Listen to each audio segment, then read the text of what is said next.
நல்ல பலத்த கரவொலி கொடுங்க. ஏன்னா பெரிய பொற்காலம் படைத்த ஒரு கலைஞர்,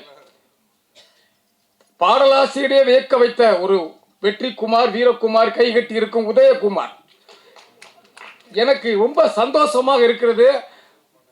அங்கே வெற்றியை தரியா, இங்கே வெற்றியை தரியார் என்று எனக்கு முன்பு பேசிய ரவி மரியா அவர்கள் அங்கே உட்கார்ந்திருக்கிறார். நானாம் தமிழ் பேராசிரியர், குறைந்த நேரம்தான் பேசுவேன், 1 மணி நேரம் இத்தோடு முடிக்கிறேன். நன்றி, வணக்கம். ரொம்ப நன்றி சார். பாசமிகு தம்பி மாண்புமிகு அமைச்சர் ராஜ்மோகன் அவர்களுக்கு வணக்கம்.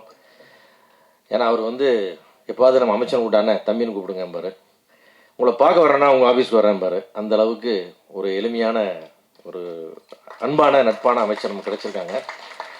நான் முதல்வரை சந்திச்ச போது அவர்கிட்ட நான் சொன்ன ஒரு விஷயம் இதுதான். சார், மிக்க நன்றி. தமிழ் எங்களுடைய தெரிஞ்ச அரசியல் வரலாற்றில் முதல் முறையாக சினிமா பற்றி தெரிஞ்ச, சினிமாக்காரர்களை தெரிஞ்ச, புரிஞ்ச நட்பான ஒருத்தர் சினிமாத்துறைக்கு அமைச்சராக கொடுத்துருக்கீங்க, நன்றின்னு அவர்கிட்டயே சொன்னேன். அதனால் ஒரு மட்டற்ற மகிழ்ச்சி. ஏன்னா இவ்வளவு ஃப்ரெண்ட்லியான ஒரு அமைச்சரை நாங்கள் இவ்வளோ வாழ்நாளில் சந்திக்கல. எல்லாரும் தூரமாக நிற்பாங்க, ஒரு வணக்கம்னு சொல்லுவோம், அதோட சரி. தவிர இந்த மாதிரி வாங்கினேன்னு கூப்பிடுற ஒரு அமைச்சர் எங்களுக்கு இல்லை. அதுமில்ல இந்த சினிமா துறை தெரிந்த அமைச்சர்களுக்கு இது வரைக்கும் வந்ததில்லை. ஏன்னா நாம் போய் ஒன்று விளக்குவோம், அது அவங்களுக்கு புரியாது. அது நம்ம என்ன கேட்குறோமோ அதை கரெக்டாக போய் ரீச்சே ஆகாது. அது ஏன்னா அவங்களுடைய பல்வேறு வேலைகளில் இது கவனம் செலுத்த முடியல. இது மேலே ஒரு பேஷன் வேணும்னு நம்ம சொல்லுவோம்ல, ஒரு சினிமா மேலே ஒரு லவ் இருக்கணும், அப்போ தான் அதை செய்ய முடியும். அப்படி சினிமா மேலே அளவற்ற காதல் கொண்ட ராஜ்மோகன் அவர்கள் நம்ம துறைக்கு கிடைச்சது நம்முடைய பெரிய அதிர்ஷ்டம். அதுக்காக மீண்டும் ஒரு முறை இங்கே முதல்வருக்கு நன்றி சொல்லிக்கிறோம். பியோரா யூனியன் அப்படின்றது எங்களுடைய சினிமாவோட ஒரு ஆணிவேர் மாதிரி. ஒரு படம் எடுக்கலான்னு யோசிக்கும் போது முதல்ல பிஆரோட இருந்து ஆரம்பித்து படம் முடித்து ரிலீஸ் ஆகி சக்ஸஸ் மீட்டு அதனுடைய தொடர்ச்சிகள் வரைக்கும் எங்களோட ட்ராவல் பண்ணுற மிக முக்கியமான ஒரு பார்ட் எங்களுடைய வலதுகரம் இந்த பிஆர்ஓஸ். அவங்க நல்லா இருந்தால், அந்த யூனியன் நல்லா இருந்தால் எங்களுக்கு ரொம்ப சந்தோஷமாக இருக்கும். நீங்கள் ஒற்றுமையாக இருந்தாலும், நீங்கள் பலமாக இருந்தாலும் எங்களுக்கு மிக்க மகிழ்ச்சி. நான் உங்களுடைய சங்கத்தை ஸ்ட்ரெங்தன் பண்ணுறதுக்கு நிறைய ஐடியாஸ் கூட முன்னாடி கொடுத்துருக்குறோம். அந்த மாதிரி இன்னும் உங்களுடைய நிறைய ஃபண்ட்ஸ் சேர்க்கறதுக்கெலாம் நிறையா பிளான் நானே சொன்னேன். அதையெல்லாம் நீங்கள் இந்த வாட்டி எக்ஸிக்யூட் பண்ணி இன்னும் சங்கத்தை பலப்படுத்தி நல்ல ஒரு தயாரிப்பாளருக்கு மேலும் இந்த தமிழ் சினிமா வளர்ச்சிக்கு நீங்கள் உதவணும்னு கேட்டுக்கிறேன்.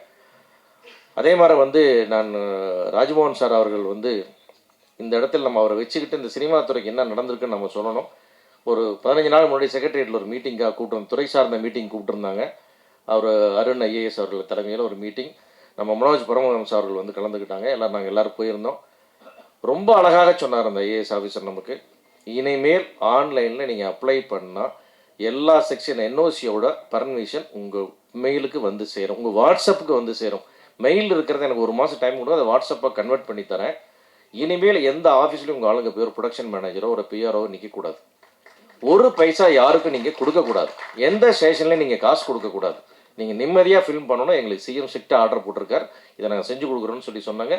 எனக்கு இதெல்லாம் கனவா நனவானே புரியல நம்மளுக்கு. ஏன்னா அப்படி அல்லல் பட்டிருக்கோம். ஒரு பர்மிஷனுக்கும் நம்ம படுற பிரச்சனைகள் கொஞ்சம் நெஞ்சம் கிடையாது. அதெல்லாம் தாண்டி நீங்களாம் எதுக்கு வரக்கூடாது, என் நம்பர் எடுத்துங்க, எல்லாரும் 2 பேசுங்கன்றாரு ஒரு ஐஏஎஸ் ஆஃபீஸர். நம்ம எந்த ஐஏஎஸ் ஆஃபீஸர் வரைக்கும் ஃபோனில் பேசியிருக்கோம், நம்ம யாரை பார்த்து பேசியிருக்கோம், அதெல்லாம் இல்லவே இல்லை. அதனால் நம்ம ஒரு பெரிய பொற்காலம் நமக்கு கிடைச்சிருக்கு.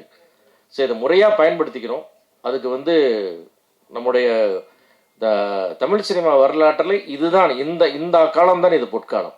தமிழ் சினிமாவுக்கு என்ன வேணுமோ செஞ்சு கொடுக்குற அதை புரிஞ்ச ஒருத்தர் நம்மளோட இருக்கார். அதனால் நம்முடைய கோரிக்கை என்பதெல்லாம் உரிமையாக கேட்குற மாதிரி நம்ம அவர்கிட்ட கேட்கலாம். அது என்னென்னலாம் மேக்ஸிமம் பாசிபிலிட்டிஸ் இருக்கோ எல்லாத்தையும் அவர் நமக்கு பண்ணி கொடுப்பார். இன்றைக்கு கூட ஒரு படப்பிடிப்பில் கலந்துக்கிட்டு தான் அங்கேருந்து நேரம் அங்கே வரேன். ஷூட்டிங் ஒரு பப்ளிக் பிளேஸில் நடக்குது. முன்னாடியெல்லாம் ஒரு போலீஸ் வண்டி வரும், அதுக்கு கொடுக்கணும். அப்புறம் டிராஃபிக் வண்டி வரும், அதுக்கு கொடுக்கணும். பெட்ரோல் வண்டி வரும், அது கொடுக்கணும். இன்றைக்கு ஷூட்டிங் ஸ்பாட்டில் நான் இருந்தேன். 3 வண்டி வந்தது, நின்னாங்க, பார்த்தாங்க, போயிட்டாங்க. ப்ரொடக்ஷன் யாராவது பேர் இல்லை, சும்மா பார்க்க வந்தேன், நீங்கள் போங்க, நீங்கள் ஒருத்தர் கூடங்க ஒரு டிஸ்டர்பன்ஸ் பண்ணல. இந்த ஏரியாவுக்கு நான் வந்திருக்கேன், நான் தான் இந்த ஏரியாவுக்கு வஸ்தாது, நம்ம பேட்டையில் எடுக்கிறீங்க, நம்ம இதில் எடுக்கிறீங்க, அதெல்லாம் எதுவுமே இல்லை. இதெல்லாம் நடந்துக்கிட்டே இருக்குது. சர்ன்னு 2 வண்டி நிற்குது. அந்த ஏரியா எம்எல்ஏ, தமிழக வெற்றி கழகத்தினுடைய எம்எல்ஏ செந்தில்குமார் இறங்குறாரு. ஷூட்டிங் நான் ப்ரொடக்ஷன் மேனேஜரை கூப்பிட்டாரு. எங்கள் தொகுதியில் நீங்கள் படம் எடுக்கிறீங்க, ரொம்ப மகிழ்ச்சி, அடிக்கடி வரணும், எந்த தொந்தரவு இருந்தாலும் என்னையா தம்பியை அசிஸ்டண்ட்டை கான்டாக்ட் பண்ண நம்பர் கொடுத்துட்டு யாருக்கு 5 பைசா பணம் கொடுத்துறாதீங்க, இது எங்கள் முதல்வருடைய உத்தரவுன்னு அவர் சொல்லிட்டு அவர் வண்டியை எடுத்து போயிட்டே. இப்படி ஒரு எம்எல்ஏவா என்ன நடக்குது நம்ம ஊரில்? இப்படி எல்லாமே எங்களுக்கு வந்து பிரமிப்பாகவே நடந்து கொண்டிருக்கு. அடிக்கடி கிள்ளி பார்த்துக்க வேண்டியிருக்குது, கனவா நனவான. அந்த அளவுக்கு ஒரு அற்புதமான ஆட்சியை கொடுத்து கொண்டிருக்கிற நம்முடைய முதல்வரோட ஆட்சியில் இருக்கிற நம்முடைய ராஜ்மோகன் சாருக்கு மிக்க நன்றி. இவ்வளோ பேஷண்ட்டாக நீங்கள் வந்து இவ்வளோ வேலைக்கு நடுவில் இவ்வளோ சிரமமாக இருக்கீங்கன்னு உங்களை பலமுறை நேரில் பார்த்தேன். எத்தனை வேலை போல அப்படின்ட்டு அதெல்லாம் தாண்டி இங்கே வந்து எங்களுக்காக எல்லாரும் கலந்துக்கிட்டீங்க. எங்களுடைய கோரிக்கைகளை நிதானமாக ஆராய்ந்து என்னென்ன பெஸ்ட் முடியுமோ எல்லாம் பண்ணி கொடுங்க. தமிழ்குமரன் கேட்டது மாதிரி முதலாளிகளுக்கு இடமில்லைன்றதான் எங்களுக்கு வருத்தமான விஷயம். எல்லா தொழிலாளர்கள் அமைப்புகளுக்குமே எல்லாருமே தனித்தனி இடம் வச்சுருக்காங்க. நான் முதலாளிகளை பற்றி யோசிக்கலை, அதெல்லாம் வேணான்னு. அது இந்த ஆட்சியில் எங்களுக்கு ஒன்று நடந்தால் அது முதலாளிகளுக்கு கிடைத்த கௌரவமாக எடுத்துக்கொள்வோம். அது எங்களை புரிந்தவர்கள் அறிந்தவர் நீங்கள் நிச்சயமாக செய்து கொடுப்பீர்கள். மற்றபடி இந்த பத்திரிகை தொடர்பாளர் அனைவர்களுக்கும் என்னுடைய வாழ்த்துக்களை தெரிவித்துக்கு நன்றி, வணக்கம்.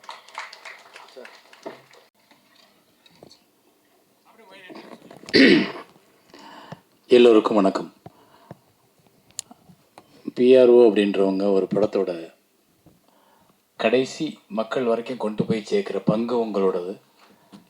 ஒவ்வொரு திரைப்படமும் மக்கள்கிட்ட போய் சேர்றதுக்கு நீங்கள் எடுக்கிற முயற்சி, நீங்கள் கொடுக்குற உழைப்பு ரொம்ப அற்புதமானது. அதனால் இந்த சங்கத்தோட தேர்தல் இந்த விழாவில் கலந்துக்கிறதுல ஒரு எழுத்தாளர் சங்கத்தோட உறுப்பினராக, தலைவராக, இல்லை நான் ஒரு தனிப்பட்ட இயக்குனராக நான் ரொம்ப பெருமைப்படுறேன். ஸோ இதிலிருந்து தேர்ந்தெடுக்கப்பட்டிருக்க தம்பி யுவராஜோட தலைமையில் இருக்கிற டீமுக்கு என்னுடைய மனப்பூர்வமான வாழ்த்துக்கள். உங்களுக்குள்ள ஒற்றுமையும் சந்தோஷமும் எப்பவும் நிலைத்து நிற்கட்டும். சங்கத்தை நல்லபடியாக பார்த்துக்குங்க. அடுத்த லெவலுக்கு சங்கத்தை கொண்டு போங்க, இது என்னோட வேண்டுகோள். அடுத்ததாக இந்த நிகழ்ச்சிக்கு வந்து மத்தியில் அமர்ந்து ரொம்ப மென்மையாக எல்லாரோடையும் நல்ல சிரிப்போட அன்போட உட்கார்ந்து அத்தனை பேர்த்துக்கும் தோழமையோடு பழகிக்கிட்டு இருக்க அமைச்சர் அவர்களுக்கு என்னுடைய வணக்கங்கள். எல்லாரும் கேட்குறாங்க, ஒவ்வொருத்தரும் ஒவ்வொரு வேண்டுகோள். ஸோ நாங்கள் எழுத்தாளர் சங்கத்துக்கு இப்போ தான் வந்திருக்கோம். எங்களோட குழு எங்களோட பொறுப்பை ஏற்று ஒன்று ஒன்றா பார்த்துக்கிட்டு இருக்கோம். எங்களுக்கும் சில கோரிக்கைகள் இருக்குது. ஆனால் அதை நாங்கள் சுயநலமாக இங்கே கேட்காம உங்கள்கிட்ட வந்து நேரடியாக கேட்டுக்கிறோம். அப்புறம் இங்கே பொதுவாக கேட்க வேண்டியது என்னென்னா, திரைத்துறையில் நிறைய பிரச்சனைகள் இருக்குது. நீங்கள் பார்க்கும்போது நாங்கள் எல்லாரும் சிரிச்சுக்கிட்டு இருக்கோம். ஆனால் தனியாக வீட்டுக்கு போய் உட்காந்தா ஒவ்வொருத்தரும் ஏதோ ஒரு யோசனையில் மூழ்கிக்கிட்டு இருப்போம். ஒரு திரைப்படம் எடுத்த தயாரிப்பாளர் அதை எடுத்து ரிலீஸ் பண்ணுறதுக்கு 1000 தடைகளும் பிரச்சனைகளும் இருக்குது. ஒரு படத்தை எடுத்த இயக்குனர் அந்த படத்தை முடிக்கிறதுக்குள்ளே இருக்க பிரச்சனைகள் நிறையா இருக்குது. ஸோ நிறைய பிரச்சனைகள். அதாவது ஆக்சுவலி சிவா சார் சொன்னது கரெக்ட். என்னென்னா, இந்த இந்த இந்த இண்டஸ்ட்ரியை புரிந்து கொண்ட ஒருத்தர் எங்களுக்கு அமைச்சராக கிடைச்சது. அதை முதல்வர் கொடுத்ததுக்கு உண்மையிலே பெரிய ஹாட்ஸ் ஆஃப் சல்யூட். ஏன்னா அவங்க தான் இதை தீர்க்க முடியும். நாங்கள் இதுக்கு முன்னாடி எத்தனையோ ஆட்சிகளில் நாங்கள் எங்களோட கோரிக்கைகளை வச்சுருக்கோம். சிலது நிறைவேற்றிருக்காங்க, நிறையாவது நிறைவேற்ற முடியலை. ஏன்னா அதுக்கு அவங்க பக்குவமாக உட்காந்து பேசலை. இங்கே நீங்கள் எங்களுக்கு ஒரு குழு உருவாக்கி என்ன பிரச்சனைகள் இருக்குது, இதை எப்படி சால்வ் பண்ணலாம். இங்கே வந்து ஒரே நிமிஷம், இங்கே எல்லாரும் பிழைக்கணும். படம் ப்ரொடியூஸ் பண்ணும்போதே நாங்கள் வரி கட்டிடுறோம். ஆர்டிஸ்ட்லேருந்து நம்ம லொக்கேஷன்லேருந்து எல்லாத்துக்கும் வரியை கொடுத்துட்றோம். ஆனால் அந்த படத்தை ரிலீஸ் பண்ணுறதுக்கே தடுமாறும் பொழுது வரி அரசாங்கத்திற்கு போயிடுது. ஆனால் அதை எடுத்த தயாரிப்பாளரோ எடுத்த இயக்குனரோ தேங்கி நிற்கும் போது அவனுக்கு வாழ்க்கை யார் கொடுக்கறது? அப்படின்றப்போ இங்கே பிறந்த ஒவ்வொருத்தனுக்கும் வாழ உரிமை இருக்குது. அப்போ அந்த வாழ உரிமையை ஏற்படுத்தி கொடு அப்படின்னு தான் அரசாங்கத்திட்ட நாங்கள் எங்களோட வரியை செலுத்தி ஒரு சல்யூட் அடிக்கிறோம். அதுக்கு எங்களுக்கு ஒரு வாழ்க்கை வேணும். அப்படின்னா எல்லாரும் பிழைப்பதற்கான வழியை அரசு உருவாக்குவதற்கு நீங்கள் திரைத்துறைக்கு ஒரு குழுவை உருவாக்கி அதன் மூலம் ஒரு 10 நாள் 15 நாள் எங்களோட டிஸ்கஷன் பண்ணிங்கன்னா என்னென்னலாம் இருக்குது, எப்படியெல்லாம் அதை சரி பண்ணலாம். இங்கே எப்படி எல்லாரும் சார் சொன்னார்லப்பா, ஒரு போலீஸ்காரர் வர்றாரு, வேணான்னு சொல்கிறாரு, சல்யூட் அடிக்கிறாரு, யாரும் கேட்க மாட்டாங்க போங்கன்னு சொல்கிறார். அதே போல் ஒரு நாள் இங்கே திரைத்துறையில் எல்லாரும் நல்லா இருக்காங்க, எல்லாரும் பிழைக்கிறாங்க, எல்லார் படம் ஓடுது, எல்லா இயக்குனரும் நல்லா இருக்காங்க, எல்லா தயாரிப்பாளரும் வீடு இருக்குது அப்படின்ற நிலைமை வரணும்னா அது இந்த காலகட்டத்தில் நடந்தால் தான். இந்த காலகட்டம் தான் அதுக்கு சரியான காலம். ஏன்னா எங்கள் எல்லாரோட விஷயத்தையும் உற்று நோக்கிற தெரிஞ்ச ஒவ்வொரு நாள் ஷூட்டிங்கில் என்ன பிரச்சனைன்னு தெரிஞ்ச ஒரு முதலமைச்சர் அங்கே உட்காந்துருக்கார். ஸோ அவர் மூலமாக தான் எங்களுக்கு இதில் விடிவு காலம் வரும்னு நாங்கள் நம்புகிறோம். ஒரு சாதாரண இயக்குனராக நான் அதை உங்கள்கிட்ட முன்வைக்கிறேன். இதுக்கு என்ன நீங்கள் முயற்சி எடுத்தாலும் அதில் முதல்ல கூப்பிடுறாள் என் பெயராக இருந்தால் நான் சந்தோஷப்படுவேன். நன்றி, வணக்கம்.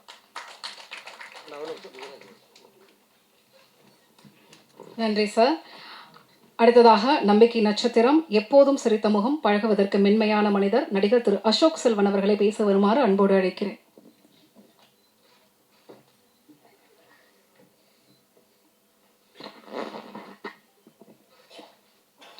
எல்லோருக்கும் வணக்கம். மாண்புமிகு அமைச்சர் அவர்களுக்கு வணக்கம். இங்கே இருக்கிற எல்லா பெரியவங்களுக்கும் வணக்கம். ரொம்ப சந்தோஷமாக இருக்குது இங்கே இருக்க. நாங்கள் எவ்வளோதான் உருட்டி புரண்டு படம் எடுத்தாலும் அந்த மக்களுக்கு கொண்டு போகிறது நீங்கள் தான்.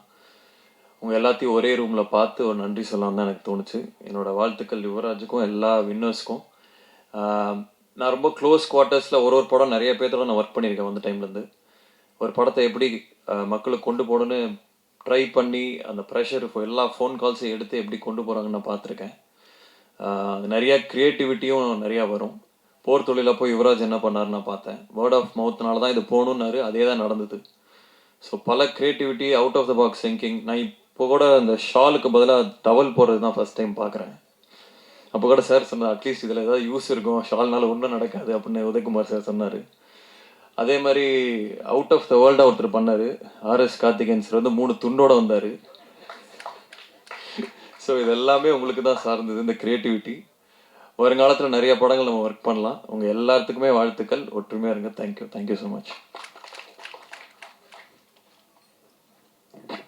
நன்றி சார். அடுத்ததாக தென்னிந்திய திரைப்பட எழுத்தாளர் சங்கம் சார்பாக பொருளாளர், நடிகர், இயக்குனர் திரு ஆர் சுந்தரராஜன் அவர்களை பேச வருமாறு அன்போடு அழைக்கிறேன். அடுத்ததாக ஹேமானந்த் பத்மநாதன் அவர்கள்.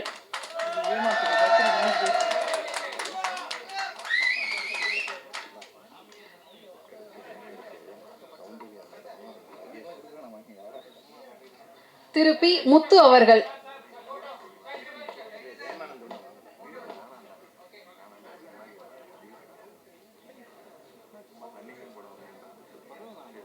திரு பி முத்து அவர்கள். வாங்கிக் கொண்டிருப்பது திரு ஹேமானந்த் பத்மநாதன் அவர்கள். அடையாள அட்டை.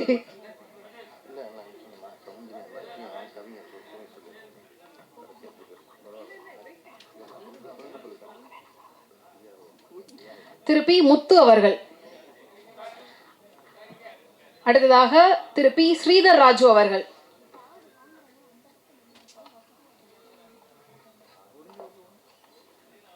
அடுத்ததாக திரு ஆண்டனி ஜெயக்குமார் அவர்கள்.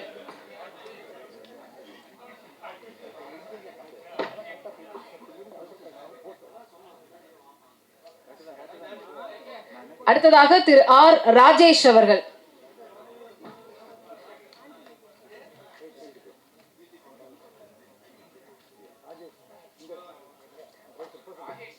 ஆடியோ ராஜேஷ் என்ற அடைமொழியை கொண்ட திரு ஆர் ராஜேஷ் அவர்கள்.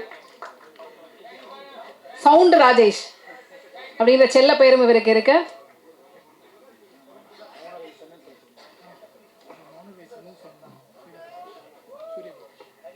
அடுத்ததாக திரு ஆர் சூரிய பிரகாஷ், PRO மௌனம் ரவி அவர்களின் மகன் திரு ஆர் சூரிய பிரகாஷ் அவர்கள்.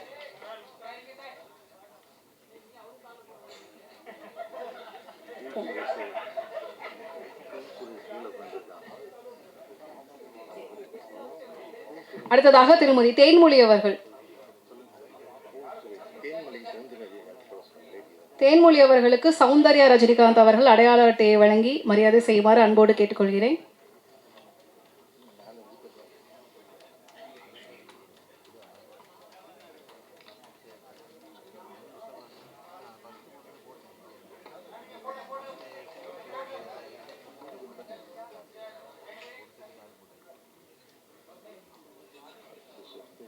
அடுத்ததாக திரு ஆர் கந்தா அவர்கள்.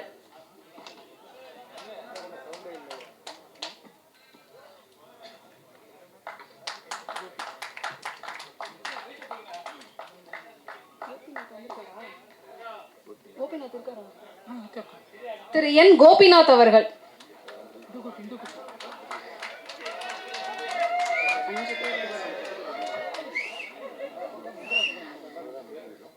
அடுத்ததாக ஆர் நவநீத கிருஷ்ணன் அவர்கள்.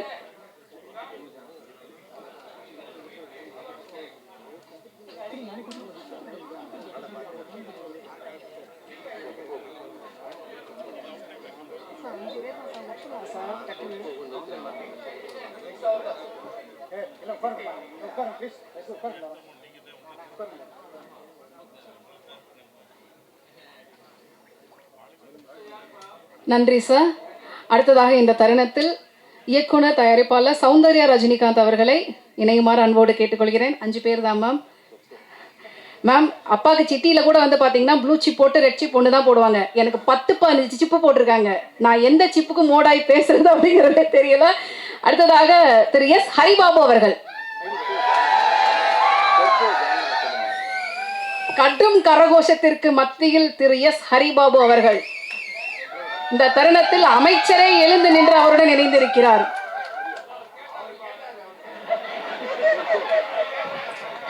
அடுத்ததாக திரு அருள் பிரகாஷ் அவர்கள். இந்த தருணத்தில் சொர்க்கோ அவர்களையும் இணையுமாறு அன்போடு கேட்டுக்கொள்கிறேன். அருள் பிரகாஷ் அவர்கள்.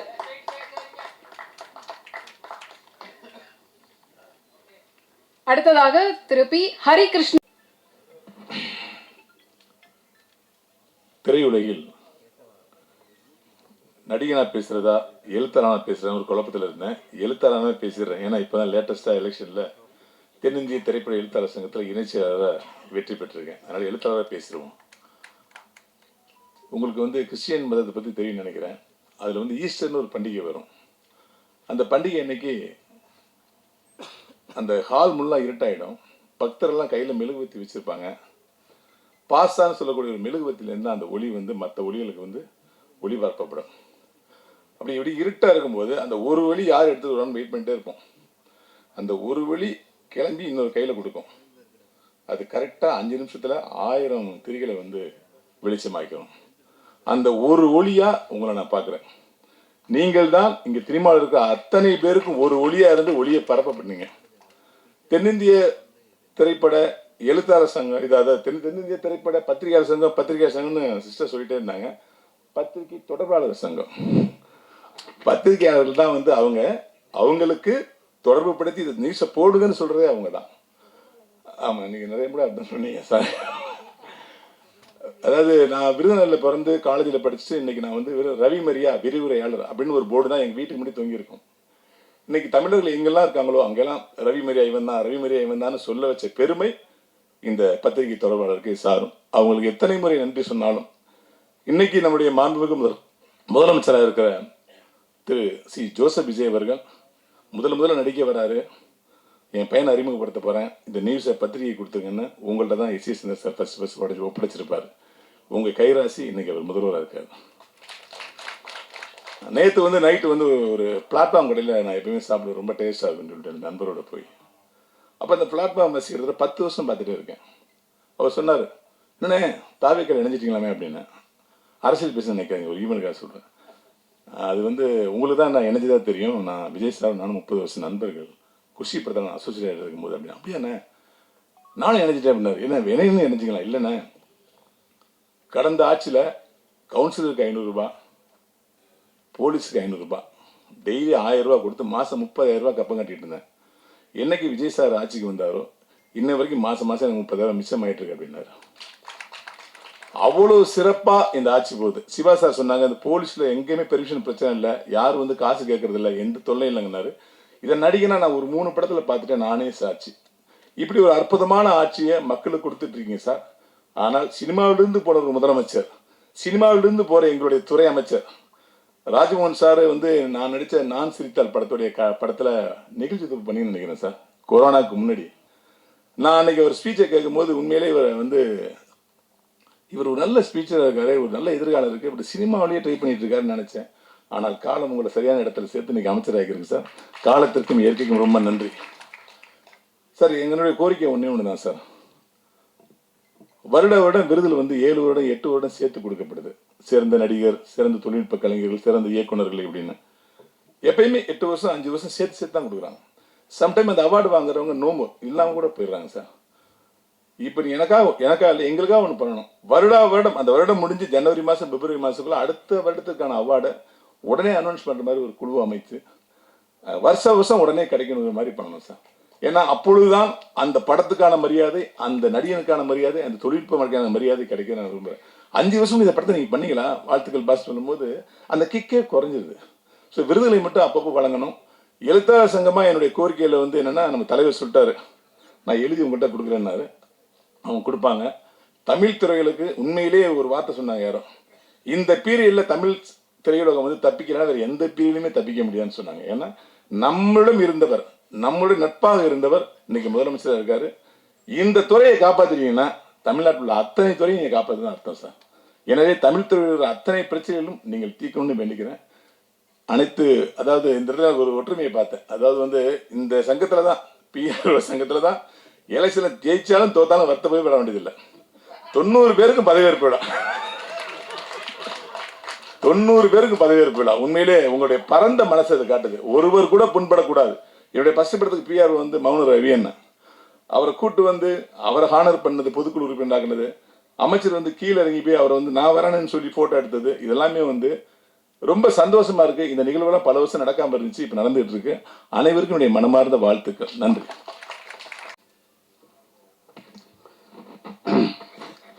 அமைச்சர் உட்பட இந்த விழாவிலே கலந்து கொண்ட அனைவருக்கும் என்னுடைய நன்றி கலந்த வணக்கம்.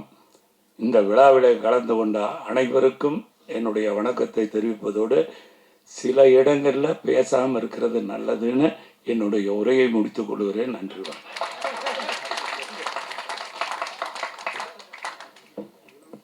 அடுத்ததாக ஆர் சுந்தரராஜன் அவர்களுக்கும் சேர்த்து தென்னிந்திய திரைப்பட எழுத்தாளர் சங்கம் சார்பாக திரு ரவி மரியா அவர்கள் இணை செயலாளர். அடுத்ததாக தென்னிந்திய திரைப்பட எழுத்தாளர் சங்கம் சார்பாக தலைவர், நடிகர், இயக்குனர் திரு சேரன் அவர்களை பேச வருமாறு அன்போடு அழைக்கிறேன். நடிகர் திரு அர்ஜுன் தாஸ் அவர்களை பேச வருமாறு அன்போடு அழைக்கிறேன். Thank you, Yuvraj brother. All the very best. Congratulations. And ரொம்ப ஹாப்பி எங்க வந்ததில்ல. பட் அப்படியே சீக்கிரமா ஓடிடுறேன். யுவராஜ் பிரதர் அங்கே ஷூட்டில் வெயிட் பண்ணிட்டு இருக்காங்க. பட் ரொம்ப ஹாப்பி. தேங்க்யூ நீங்கள் கூப்பிட்டதுக்காக. அவங்க எல்லாரையும் மீட் பண்ணதில் ரொம்ப ரொம்ப சந்தோஷம். இப்போ தான் ரீசெண்டாக மீட் பண்ணேன், மறுபடியும் மீட் பண்ணுறேன். ஆல் தி வெரி பெஸ்ட் எல்லாருக்குமே. And Yuvraj brother, all the very best உங்களுக்கு. Once again thank you so much. Thank you.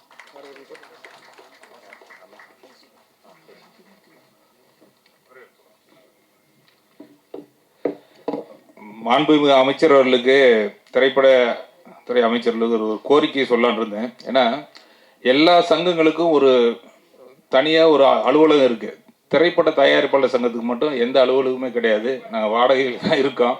அதனால் அப்படியா, முதல்ல நாங்கள் ஒரு அலுவலகம் தான். ஒரு கோரிக்கையாக இப்போ இருக்கிற சிஎம் உடைய அப்பா எஸ்ஐ சார் எப்போ வந்தாலும் பொதுக்குள்ள சண்டை பண்ணுவார். நீங்கள் ஒரு கட்டடத்தை கட்டுங்கினாரு.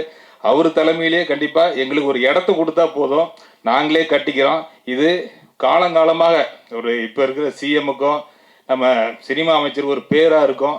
உங்களுக்கு ஒரு பெரிய பெருமையாக இருக்கும். கண்டிப்பாக இந்த நிகழ்ச்சி வாயிலாக ஒரு கோரிக்கை வைக்கிறேன். கண்டிப்பாக அதே மாதிரி இன்னொரு கோரிக்கை, 2015 22 வரைக்கும் இப்போ சிறு படங்களுக்கு மானியம் அது வழங்கவே இல்லை. கிட்டத்தட்ட 10 வருஷமாக வழங்கலை. நாங்கள் கோரிக்கையாக கொடுத்துருக்கோம். அந்த கோரிக்கையை நிறைவேற்றுவார்னு சொல்லி ஒரு பணிவான வேண்டுகோளை கேட்டுக்கிறேன். நன்றி. வேண்டிக் கொள்கிறோம்.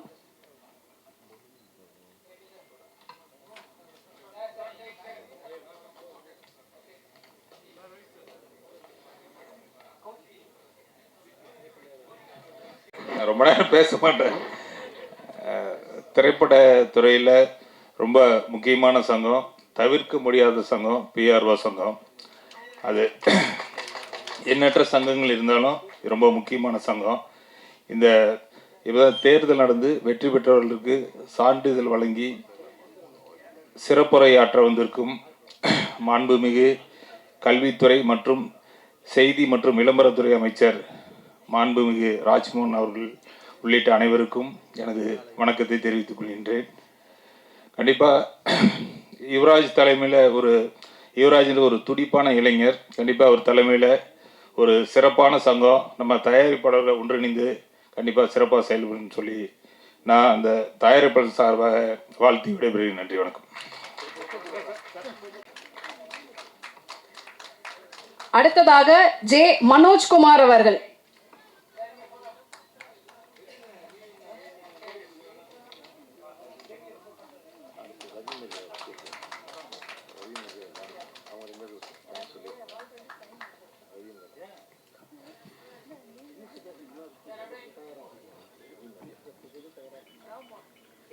Thank you, ma'am. Thank you. அடுத்ததாக திரு ரவி மரியா அவர்களை மேடையில் இணையுமாறு அன்போடு கேட்டுக்கொள்கிறேன். அவருடன் சொர்க்கோ அவர்களும், திரு ஜே கார்த்திக் அவர்கள்,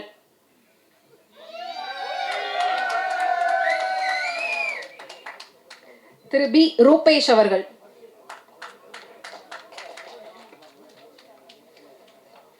நிறைவாக திரு இ ராஜ்கமல் அவர்கள்.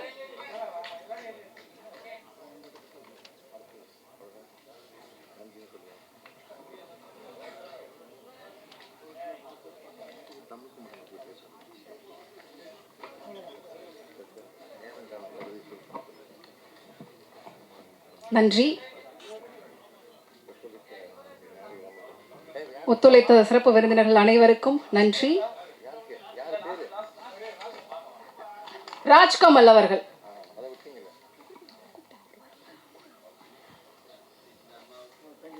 எனக்கு கடைசியா கொடுப்பாங்க சார்.